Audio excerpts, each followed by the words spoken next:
Brandon Drake, functional nutrition coach and therapeutic chef at heartfulfoods.com. So, in my previous discussion, I actually talked about a client question, and she was asking about, is sourdough okay to eat?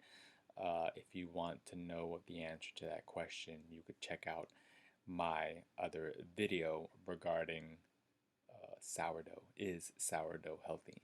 So, my next question, well, not my next question, it actually sparked a question within me talking about sourdough bread. And one question was that I've had actually in the past. People have actually talked about sprouted bread. So I remember a client asked me, "Is Ezekiel bread okay?" And basically, Ezekiel bread is sprouted bread. When it's sprouted, it actually creates more bioavailability of the actual nutrients, or you're able to absorb more of the nutrients due to it being sprouted. So that's actually a beneficial advantage for consuming sprouted bread. However, even though you're maximizing your nutrient absorption in sprouted bread, aka Ezekiel bread, there is still gluten in Ezekiel bread. So if you have a food sensitivity to gluten, or if you are celiac, then Ezekiel bread is out of the question. Now, if you don't have celiac or you don't have a food sensitivity to gluten, then you're fine. However, you have to keep in mind that because there is gluten in Ezekiel bread or in sprouted bread, no matter what, any human that consumes gluten, they will experience tears in their intestines, and every 3 to 5 days, those tears will get repaired.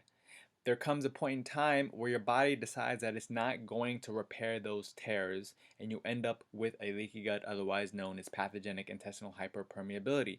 So I want people to be aware of that issue.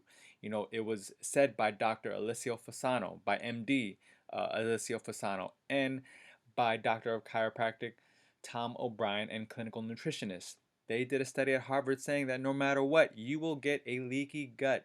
You will get tears in your intestines if you eat gluten, no matter what human being you are. Every human being experiences that. So it depends on what your preference is. If you feel that it will take 20 to 30 years for you to actually experience those chronic symptoms, then go ahead and consume that bread, that sprouted bread for 20 to 30 years, and then deal with the consequences later. It's up to you. It all depends on the person, if they're able to tolerate that, if they want to avoid it, or if they're okay with experiencing those unwanted chronic symptoms. It's totally up to them. So my job is just to give you the information for you to make the right decision that is best for you and your overall health. So I appreciate your time.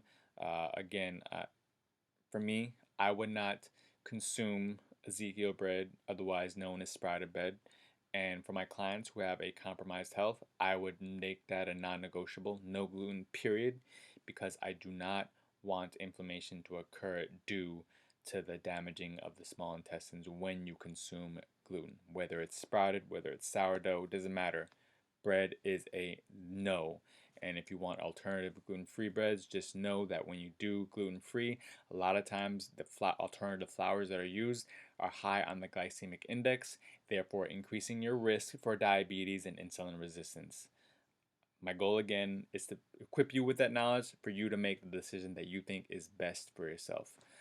Again, my name is Brandon Drake, functional nutrition coach and therapeutic chef at heartfulfoods.com. You have a good day. Peace.